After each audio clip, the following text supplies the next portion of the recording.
Sentence दिया हुआ है he is too weak to overlook, ये स्ट्रक्चर है टी डब्ल्यू और टू का, राइट।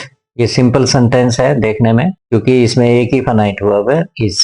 तो इसको अगर चेंज करना हो तो ये बनता है, क्योंकि रिलेटेड चीज है इसलिए बता रहा हूँ आपको। अगर इसको कॉम्प्लेक्स में ले जाना है आपको तो ये बनेगा ही इज सो क्यूट। तो ये सेंटेंस है he is so cute that he can not be overlooked, मतलब इतना क्यूट है कि उसको ओवरलुक नहीं कर सकते, उसे देखे बगैर नहीं रह सकते। तो इस तरह का मीनिंग ये दे रहा है, तो आप चेक करिए। He is too cute and he can be overlooked, ये गलत हो गया। कैन बी, कैन नॉट में आना चाहिए मीनिंग, नहीं कर सकते। He is too cute but he can be overlooked, ये भी गलत हो गया। ओवरलुक किया जा सकता है, मतलब नहीं किया जाना चाहिए, ये वाला आएगा। Is so cute that he can not be overlooked, ये बिल्कुल सही है। मैंने आपको बता दिया था कि ये इसकी कंस्ट्रक्शन कॉम्प्लेक्स सेंटेंस में बदलती है।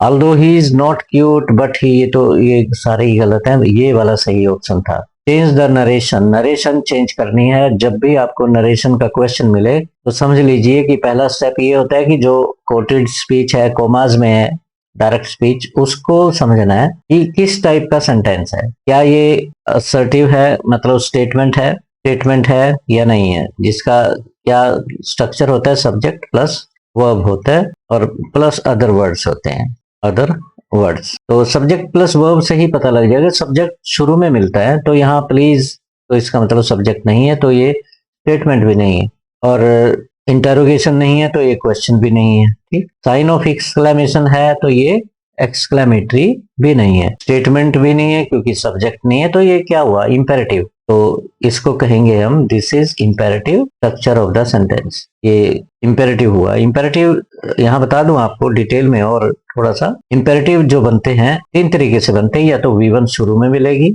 या फिर डू नॉट प्लस V1 मिलेगी, या फिर प्लीज प्लस V1 मिलेगी। तो प्लीज इसमें थी और ये V1 इसका ये पास्ट फॉर्म है, तो ये इंपेरेटिव। अगर इंपेरेटिव है तो इंपेरेटिव के रूल लागू होंगे, अगर क्वेश्चन है तो क्वेश्चन के रूल लागू होते हैं। इंपेरेटिव का क्या होता है, प्लीज ये कट के सेट टू जब चेंज करोगे तो रिक्वेस्टेड में बदल जाता है, जैसे कि यहाँ बदला हुआ है, यहाँ बदला हुआ है, ठीक। तो इसका मतलब आप डिलीट कर सकते हो जिसमें रिक्वेस्टेड नहीं है। देखते हैं कौन कौन से।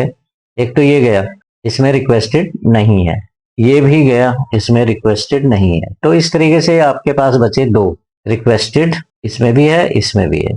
तो रिक्वेस्ट प्लीज रिक्वेस्टेड में चेंज हो जाता है, तो आगे क्या कंजंक्शन क्या होता है, कंजंक्शन इसमें नहीं होता, इसमें टू पार्टिकल होता है जो आगे इन्फिनेटिव बना देता है, इन्फिनेटिव विद टू बनता है।